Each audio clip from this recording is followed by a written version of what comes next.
இந்த வீடியோவில் unit 5 bearing அப்படிங்கிற கான்செப்ட்டில் ஒரு 2 விதமான ப்ராப்ளம்ஸ் வந்து பார்க்கலாம். ஒன்று ஜேர்னல் பியரிங், இன்னொன்று ரோலர் பியரிங், இன்னொன்று பால் பியரிங். இந்த வீடியோவில் ஜேர்னல் பியரிங்கும் பால் பியரிங்கையும் பார்க்கலாம்.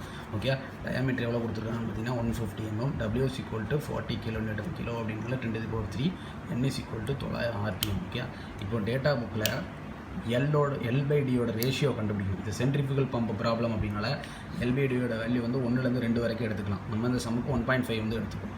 L டயாமீட்டர் நமக்கு எவ்வளோ கொடுத்துருந்தாங்க 150. அப்போ இதை வச்சு நான் என்ன கண்டுபிடிச்சலாம், L கண்டுபிடிச்சிடலாமா?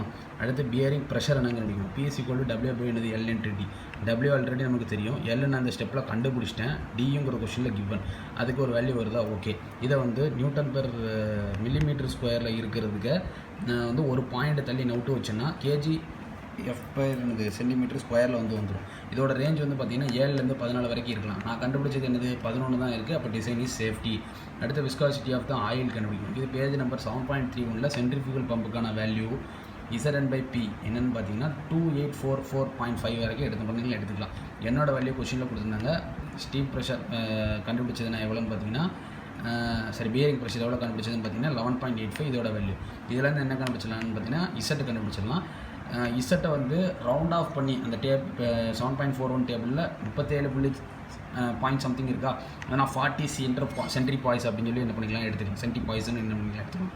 அடுத்து கோஎஃபிஷியன்ட் ஆஃப் ஃப்ரிக்ஷனுங்கிறது மியூ கண்டுபிடிக்கணும். மியூ கண்டுபிடிக்கிறதுக்கான ஃபார்முலா 33.25/10⁻10 Zn/P D/C + என்னது K. ஓகே, நார்மலாக இந்த கிளியரன்ஸ் வந்து சென்ட்ரிஃபியூகல் பம்புக்கு வந்து C வந்து 75லேருந்து 150 மைக்ரான்ஸ் வரைக்கும் இருக்கலாம். இவங்க வந்து என்ன பண்ணியிருக்காங்கன்னு பார்த்தீங்கன்னா 100 மைக்ரான்ஸ்னு எடுத்துருக்காங்க. மைக்ரான்ஸ் அப்படின்னால 10⁻⁻6. ஓகே, சியோட வேல்யூ எடுத்துருங்க. ஆல்ரெடி L/D நான் என்னென்ன எடுத்திருக்கேன் 1.5 எடுத்துருக்கேன்னா அதுக்கு நிகரான கேயோட வேல்யூ எவ்வளோ எடுக்கணும்னு பார்த்தீங்கன்னா அந்த டேட்டா புக்கில் இருந்து 0.0024 எடுத்துக்கணும். ஓகே, இப்போ இது எல்லாமே என்ன கண்டுபிடிச்சாச்சு. இந்த இடத்துல எனக்கு இசட் தெரியும், எனக்கு கே தெரியும், கே கண்டுபிடிச்சாச்சு, ப்ளஸ் சின்னு தெரியும். இது எல்லாத்தையும் இந்த ஃபார்முலா தூக்கி போடணும். ஃபார்முலா தூக்கி போட்டால் எனக்கு என்ன கிடச்சிடும், கோஎஃபிஷியன்ட் ஆஃப் ஃப்ரிக்ஷனோட ஃபேக்டர் கிடச்சிரும், மியூவோட வேல்யூ. இப்போ வந்து ஹீட் ஜென்ரேஷன் கண்டுபிடிக்கும். ஹீட் ஜென்ரேஷனோட ஃபார்முலா μW. ஓகே, விக்கு வந்து ஃபார்முலா தெரியும்னா πdn/60. பை தெரியும், டயாமீட்டர் தெரியும், N தெரியும், 60 போட்டிங்கன்னா மீட்டர்/செகண்டில் வந்து கிடச்சிரும். ஓகே, அடுத்து எனக்கு இதில் மியூ ஆல்ரெடி நான் இதுக்கு முன்னாடி உள்ளதில் இந்த இதில் தான் கண்டுபிடிச்சேன். W 40 kN. அடுத்து V இந்த இதில் கண்டுபிடிச்சாச்சு. இது எல்லாத்தையும் மல்டிப்ளை பண்ணிங்கன்னா ஒரு ஆன்சர் வந்து கிடைக்கும். இப்போ ஹீட் டிசிபேஷன், இது ஹீட் ஜென்ரேஷனுக்கான ஃபார்முலா. ஹீட் டிசிபேஷன் ஃபார்முலான்னு பார்த்தீங்கன்னா ΔT + 18² LD/K 1600.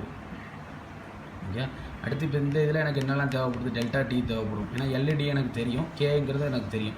ΔT கண்டுபிடிக்கிறது பார்த்தீங்கன்னா ½ இன்ட்டு பெரிய டெம்பரேச்சர் மைனஸ் சின்ன temperature, out side minus atmosphere. ஒரு நிமிஷம்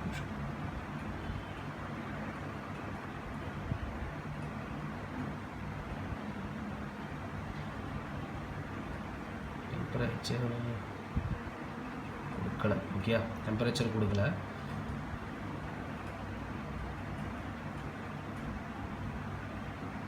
ஓகே, ஆயில் மைனஸ் அட்மாஸ்பியர்னு சொல்லிட்டு நம்ம எடுத்துக்கலாம்.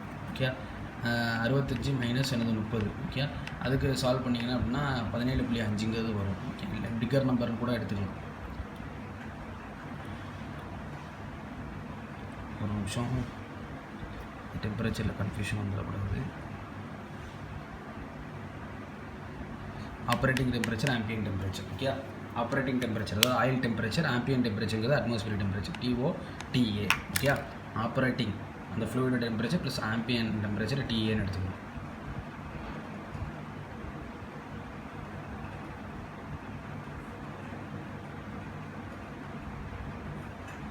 Okay, TO minus TA by என்னது 2. இப்போ போட்டிங்கன்னா கிடச்சிரும். இப்போது 7.35ல் கேவோட வேல்யூ வந்து 7.75. இது லைட் கண்டிஷனுக்கான ப்ராப்ளம்னு கொடுத்துருப்பாங்க.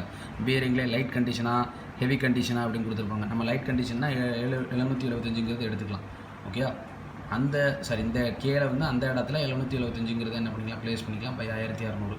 அப்போ 80 வாட்ஸ் வந்து என்ன கிடைக்கும். ஜென்ரேஷன் அதிகமாக இருக்கா, டிசிபேஷன் அதிகமாக இருக்கான்னு பார்க்கணும். ஜென்ரேஷன் தான் அதிகமாக இருக்குது. அப்போ ஆர்டிஃபிஷியல் கூலிங் என்ன பண்ணணும், ப்ரொவைட் பண்ணணும். Q = அப்போ அந்த கூலிங் பண்ணுறதுக்கு ஹீட் எவ்வளவு. Okay, Q = mCp ΔT. Q கண்டுபிடிக்கிறதுக்கு Hg - HD. ஹீட் ஜென்ரேஷன் எவ்வளவு, ஹீட் டிசிபேஷன் எவ்வளவு இப்போ தெரிஞ்சிடும். சிபியோட வேல்யூ வந்து 1840 நார்மலாக 2100 வரைக்கும் எடுத்துக்கலாம். இவங்க 2000 எடுத்துருக்குறாங்க. டிடி வந்து 10 டிகிரி செல்சியஸ். இது இந்த வேல்யூஸை ப்ளேஸ் பண்ணிங்கன்னா எனக்கு மாஸ் எவ்வளோங்கிறது தெரிஞ்சிடும்.